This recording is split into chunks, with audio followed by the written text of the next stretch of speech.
And finally, take a look at the clothes you're wearing, or even the couch in your living room. The fabric scraps left over from the things we wear and use every day could easily end up in a landfill. But if St. Louisan Rachel Shelton has her way, they'll end up on your shoulder instead. Brenda Madden introduces us to this mother on a mission and the local university that's helping her achieve it. These are my bags, and they're all handmade. That fact alone is enough to make Rachel Shelton's totes and accessories special. You can see the care and detail that she puts into every piece. This is gorgeous. I love this. It's going to be a flower. But the true beauty of these bags is their substance. Each and every item in Shelton's Sew Good and Trendy line is made from recycled, natural, or repurposed fabrics, the byproducts of materials that could easily have ended up in landfills. You just have to kind of look at something, instead of looking at it as trash, look at it as what its potential is, and then go to work. Shelton began doing that about 3 years ago after a friend of a friend started an eco-friendly website that needed products to sell. The timing was perfect since a few years earlier, Shelton, who is also legally blind, had decided to take a break from her career as a nuclear engineer to stay home and raise a family. I love to sew, and I was ready to try to start doing something to possibly bring a little income into my family. And so I started with a couple tote bags, and it just grew from there. Shelton started out using organic cotton before finding an American company that weaves leftover textile scraps into bolts of new fabric. And since she wanted her bags to look as good as they are, she began buying colorful cast-offs like these men's swim trunks from Goodwill to accessorize them. They have these groovy pockets. Someone could use that, put that in the front of a bag.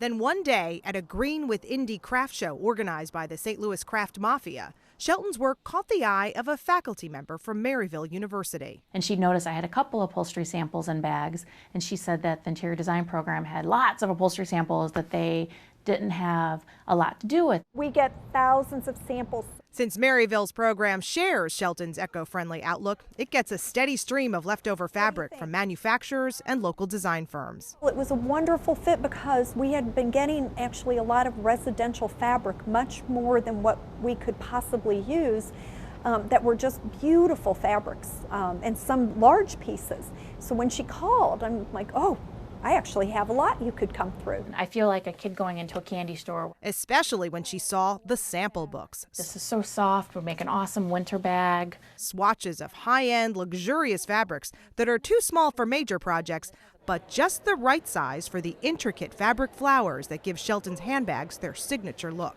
I like to help people see that you can make eco-friendly beautiful. Shelton says thanks to Maryville and a newer partnership with Patricia Stevens College, she now uses upcycled upholstery samples in 90% of her bags. She could do something fun with this.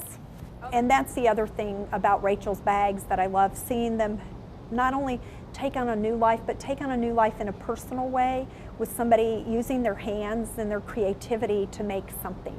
Shelton has been doing that since she was a child. This is my sewing studio. This is where I feel like I spend a large majority of my day. She got her first real sewing machine in 3rd grade.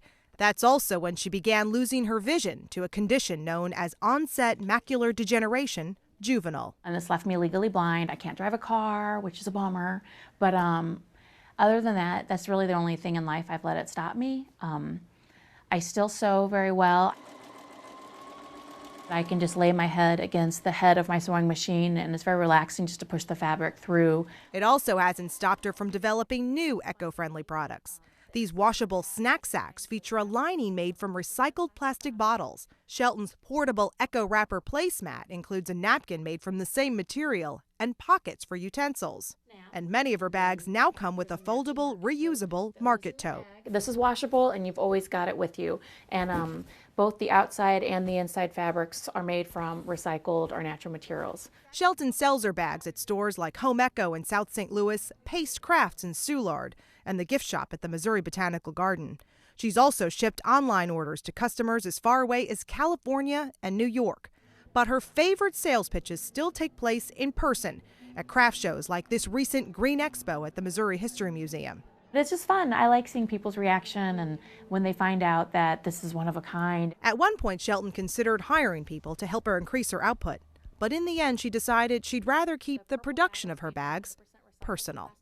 I like being able to do it myself and having a relationship with the materials I'm using and then being able to explain to someone directly how this bag was made and what it was made from.